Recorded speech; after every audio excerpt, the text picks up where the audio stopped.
Ayahku adalah dewa perang. Bab 357. Guan Qianjun tiba-tiba tersenyum jahat dan menatap orang-orang itu. Mereka begitu ketakutan sehingga mereka segera mulai minum lagi sambil tetap rendah hati. Rasanya enak. Apakah kamu ingin minum lebih banyak? Apa-apaan ini? Tidak, tidak, kamu harus minum lebih banyak, itu akan membantu kesehatanmu. Kamu sepertinya berpura-pura meminum minuman ini, apa-apaan ini? Kamu menuangkannya ke kerah bajumu. Ledakan. Pintu tiba-tiba terbuka. Liu Paocuilah yang menyerbu masuk bersama 4 penjaga dan lainnya. Dia menunjuk dengan tajam ke arah Guan Qianjun, kamu mati. Jika kamu berani menyinggung perasaanku, Liu Paocui, aku akan membawa semua orang kuat sekte Paocui. Kamu harus mati. Dengan lambaian tangannya yang tiba-tiba, keempat penjaga itu bergegas menuju Guan Qianjun. Liu Wei dan Chen Beixuan sangat ketakutan sehingga mereka buru-buru bersembunyi di sudut, gemetar. Chen Beixuan tiba-tiba berteriak dengan semangat, Guan Qianjun, kamu benar-benar mati. Aku baru saja memintamu pergi, tapi jika kamu tidak pergi, kamu akan memaksa kami untuk minum air seni, hahaha. Layak bagiku untuk minum air seni jika aku bisa melihatmu dibunuh oleh orang kuat elit sekte Paocui. Liu Wei berteriak dengan murung, kali ini, Guan Qianjun, kamu masih hidup. Jangan berpikir kamu berani menantang Paman Paocui karena kamu memiliki beberapa keterampilan. Liu Yue juga berteriak dan menyingkir. Dia berteriak dengan panik, Guan Qianjun, kamu ingin mati dan kamu ingin menyeretku bersamamu. Jika aku tahu, aku akan segera pergi. Kamu pasti tidak akan bisa mengalahkan mereka, dan aku akan mati juga, kamu orang yang berbahaya. Seolah-olah Guan Qianjun belum menyelamatkannya sekarang. Seolah dia tidak melakukan semuanya. Guan Qianjun menggelengkan kepalanya, bodoh sekali. Berdiri dengan santai, dia mengambil botol Louis ke-13 yang halus dan berat, menyesapnya dengan santai, dan menyaksikan pelindung Paocui datang ke arahnya. Menghindar, minggir. Satu tembakan. Botol itu mengenai kepalan tangan pria itu. Ledakan. Tentu saja botol wine itu tidak pecah, tapi kepalan tangannya patah. Percikan darah. Pelindung malang itu menjerit kesakitan, lalu menjerit kesakitan lagi. Kepalanya juga pecah. Adapun Louis ke-13, tidak ada setetes pun yang tumpah. Tapi Guan Qianjun menyesapnya lagi. Pertarungan berikutnya hanya berlangsung 3 atau 4 menit. Guan Qianjun akan memukul kepala atau tinju seseorang dengan botol anggur pada suatu saat, dan kemudian memukul jantung seseorang dengan keras dengan pukulan pojun, dan langsung menjatuhkannya. 3 atau 4 menit kemudian, Sekte Huangjia Paocui, dan tidak peduli siapa itu, keempat penjaga atau siapapun mereka semua jatuh ke tanah. Sungai darah. Semua orang memegangi kepala atau tangannya sambil berteriak kesakitan. Hanya satu yang tidak dipukul, namun nyatanya dia pernah ditendang dengan keras sebelumnya. Itu Liu Paohui. Dia bersandar pada kusen pintu dengan penuh kemenangan, dan dia bisa menahannya meskipun seluruh tubuhnya kesakitan. Lagi pula, kegembiraan melihat musuh dipukuli sampai mati pasti lebih dahsyat daripada rasa sakitnya. Kemudian, dia dengan cepat berbalik dan berlari keluar. Tanpa sengaja, dia terjatuh ke tanah dan berguling ke depan seperti anjing. Saat ini, hatinya dipenuhi rasa takut. Hatinya hancur. 4 pelindung. Huangjia Paocui sebagian besar elit. Mereka semua dibunuh begitu saja. Hanya beberapa menit. Dia dibunuh oleh sosok iblis itu. Botol Louis ke-13 di satu tangan, kepalan tangan di tangan lainnya, itu saja. Singkirkan sebagian besar elit sekte Huangjia Paocui. Adegan ini benar-benar seperti mimpi buruk bagi Liu Paocui. Dia terus merangkak maju di koridor. Dia terus berteriak dengan sangat kasar, ini pasti mimpi. Ini pasti mimpi sialan. Ada banyak orang yang datang dan pergi di koridor. Ketika mereka melihat Liu Paocui merangkak ke depan seperti anjing dan meneriakkan hal-hal gila, mereka sangat ketakutan sehingga mereka segera berlari ke sudut. Guan Qianjun selesai mengurus semua orang, dan awalnya ingin merawat Liu Paocui lagi, tapi melihatnya merangkak keluar seperti anjing. Saya tidak bisa menahan tawa. Setelah berpikir sejenak, dia mengikutinya dengan sebotol Louis ke-13 yang menjuntai. Segera, hanya ada sekelompok yang disebut ahli seni bela diri tergeletak di genangan darah di dalam kotak. Ada yang menjerit kesakitan, ada pula yang terdiam seperti mati. Tidak peduli Liu Wei, Chen Beixuan atau Liu Yue, mereka semua ketakutan. Sepertinya mereka mengalami mimpi buruk. Tiba-tiba, Chen Beixuan berteriak histeris, apakah ini masih manusia? Ah! Liu Wei duduk di sana dalam keadaan lumpuh. Tiba-tiba, dia mengambil botol Louis ke-13 lain di sebelahnya, yang berisi di dalamnya. Masih ada sedikit yang tersisa di dalamnya, sekitar 1 atau 2. Liu Wei benar-benar di luar kendali. Sambil memegang botol berat itu dengan kedua tangannya, dia mengangkat lehernya dan meminum isi di dalamnya. Semua orang memandangnya dengan heran. Ini, apakah rasanya enak atau Anda sudah terbiasa? Liu Wei menyeka mulutnya dan bergumam, saya harus meminumnya dengan cepat. Saya harus meminumnya dengan cepat, jika tidak, Dewa Agung akan kembali dan melihat bahwa dia belum selesai minum, mungkin. Kamu akan memotongku sampai mati. Lagi pula, akulah yang mengemukakan ide ini. Akulah pelakunya. Aku pantas mati. Aku tidak akan pernah berani melakukannya lagi. Aku tidak akan pernah berani melakukannya lagi. Saat dia berbicara, dia memiringkan kepalanya ke atas, membuka mulutnya lebar-lebar, dan mencoba mengeluarkan apapun yang ada di dalam botol. Makan dan bersihkan. Ini membuatku takut hingga menjadi orang gila. Liu Yue tertegun sejenak, dan kemudian dengan cepat melompati orang-orang berdarah yang sedang meratap. Usir keluar pintu.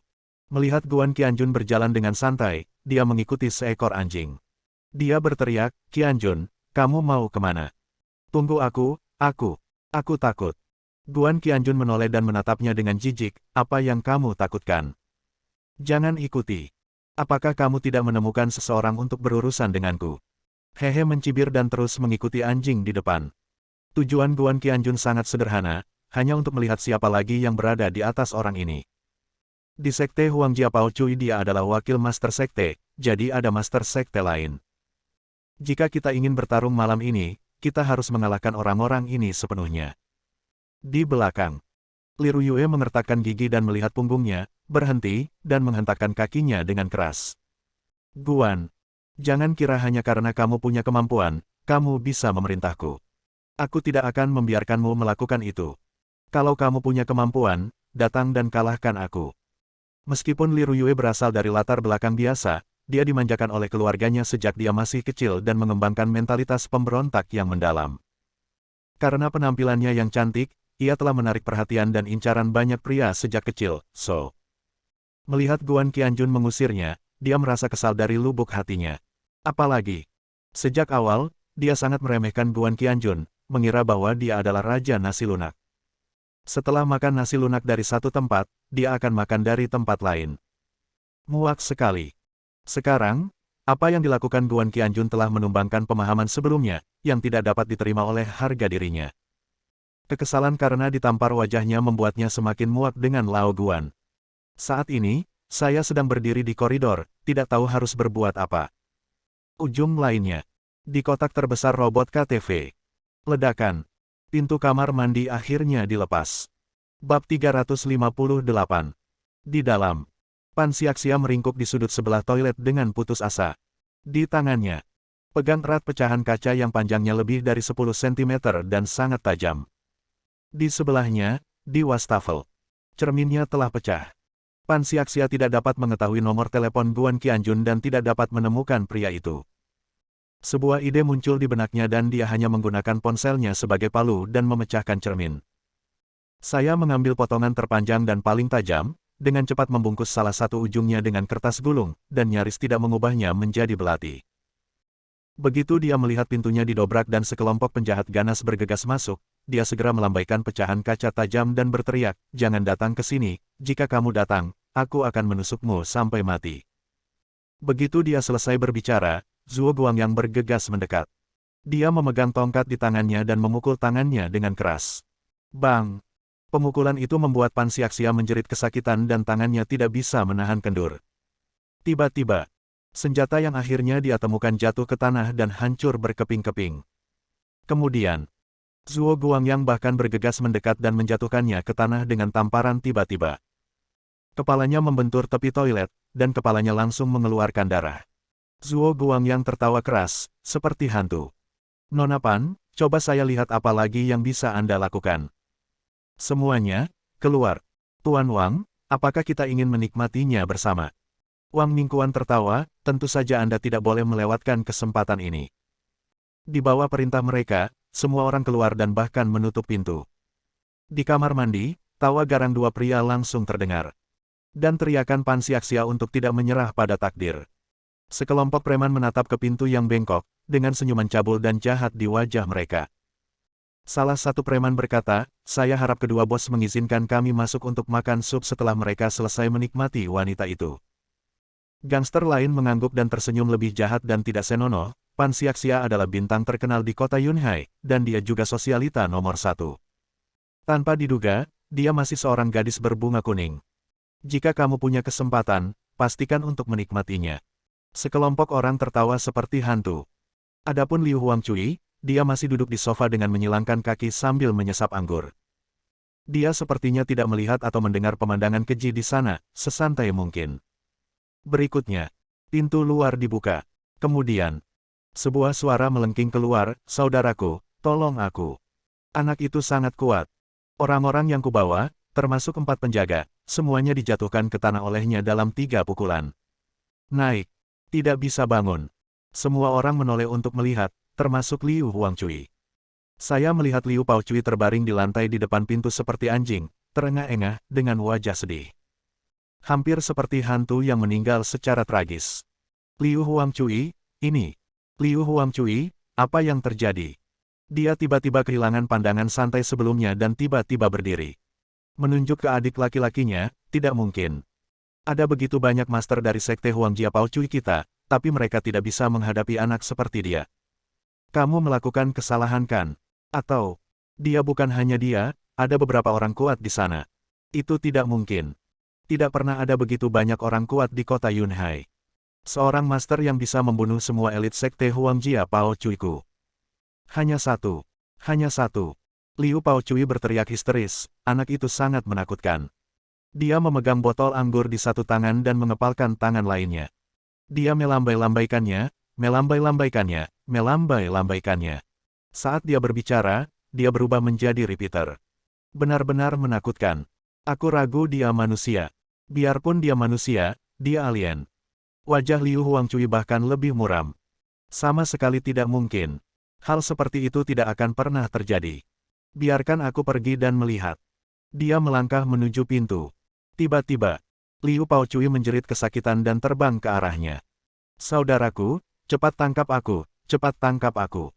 Liu Paocui membuka gigi dan cakarnya di udara, berteriak dengan keras. Guan Qianjun telah sampai di pintu dan melihat anjing itu tergeletak di tengah pintu, menghalangi jalannya. Dia sedikit tidak senang dan menendang pantatnya dengan keras segera setelah dia mengangkat kakinya. Liu Huangcui melihat adik laki-lakinya sedikit galak ketika dia bergegas ke arahnya. Saya sedikit takut tidak bisa menangkapnya, jadi tanpa sadar saya merunduk ke samping. Ledakan. Liu Paocui tiba-tiba menghantam meja kopi marmer besar. Meja kopi hancur berkeping-keping. Liu Paocui tidak mengucapkan sepatah kata pun dan hanya pingsan. Wajah Liu Huangcui penuh dengan kejahatan. Dia tiba-tiba menoleh dan menatap tajam ke pintu. Guan Qianjun santai dan berkata, "Kamu tidak perlu melihat, kakek ada di sini." "Siapa kamu?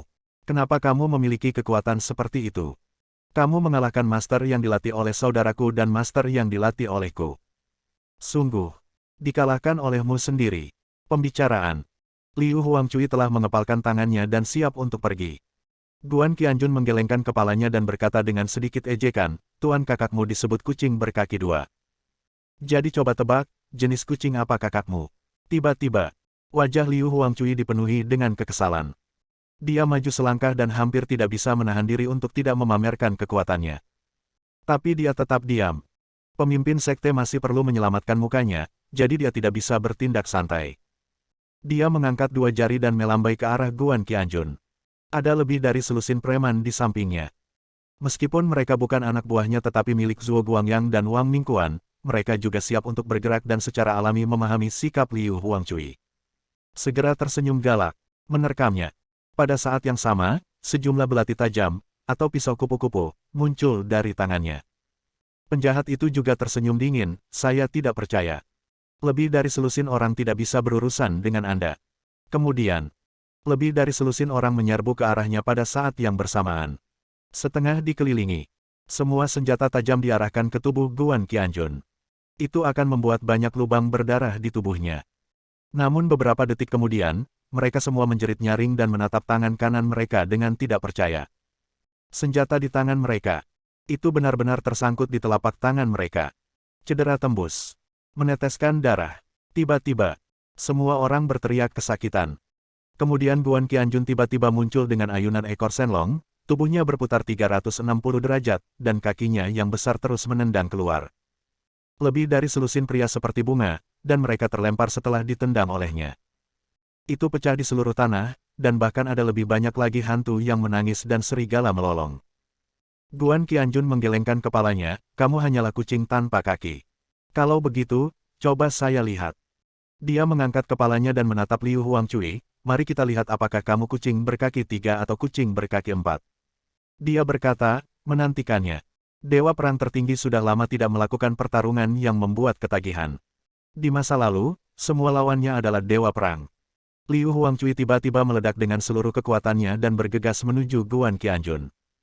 Ada yang aneh dengan postur tubuhnya.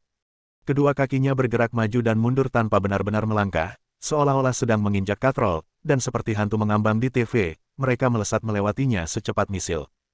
Berikutnya, angkat tangan kirimu. Tinjunya mengeluarkan suara samar angin dan guntur. Bahkan, lampu putih tajam terus menyala. Sebenarnya ada suara di udara yang memecahkan penghalang suara. Ini sangat cepat. Tinju palu meriamku bisa menghancurkanmu berkeping-keping dengan satu pukulan. Bersambung.